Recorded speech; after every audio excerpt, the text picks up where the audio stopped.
It's called the Dreamliner, but it's been a bit of a turbulent road for Boeing, which is years behind in delivery of its next generation jumbo passenger jet. So has it been worth the wait? Our aviation and regulation correspondent Lizzie O'Leary took a ride on the Dreamliner. Lizzie is joining us now. So what do you think, Lizzie? Well, look, Wolf, this is the first plane of its size to be built of composite. It's basically a special kind of plastic, and this is Boeing's hope to try to get back on top in the aviation race and beat Airbus. It has been a long road, 3 years of production delays, and so now they're showing it off to investors and employees and people like us on what they call the Dream Tour. 787 Heavy. Watch the Dream Tour pull into town. This plane has fans.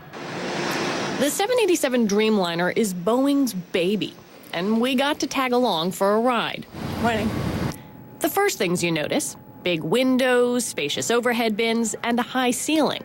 I'm 5'6", so my head comes right about here. And those windows. There's no shade, right? So how does that work? This way. It works with a button. If you want it to be darker, you push this button and watch the window itself begin to get darker. A few other perks: custom lighting colors, an air system that doesn't feel as thin or dry. In flight, the plane is remarkably quiet, even in the cockpit.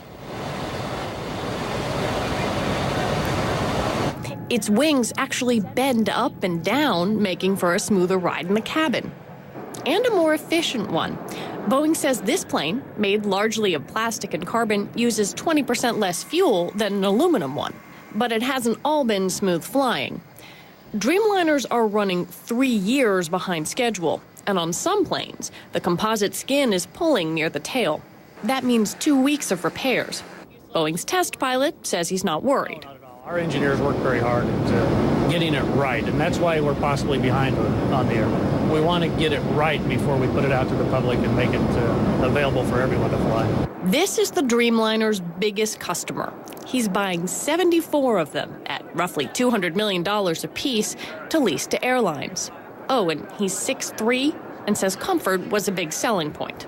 If the product is not attractive for the passenger, you, me, taking our family on travel or on business travel, the airplane doesn't work. He also brought along his bankers, who, shall we say, enjoyed themselves. What is it about this plane that makes people act like 8-year-olds? All planes are like this. It's the magic of flying. Well, right now, Wolf, a lot of employees from Boeing are getting the chance to come on board, tour the Dreamliner, check it out.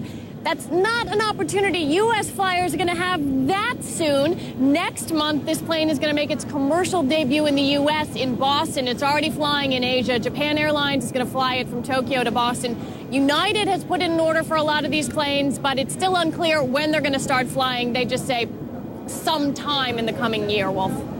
I'm looking forward to getting on board myself. Lizzie, thanks very, very much.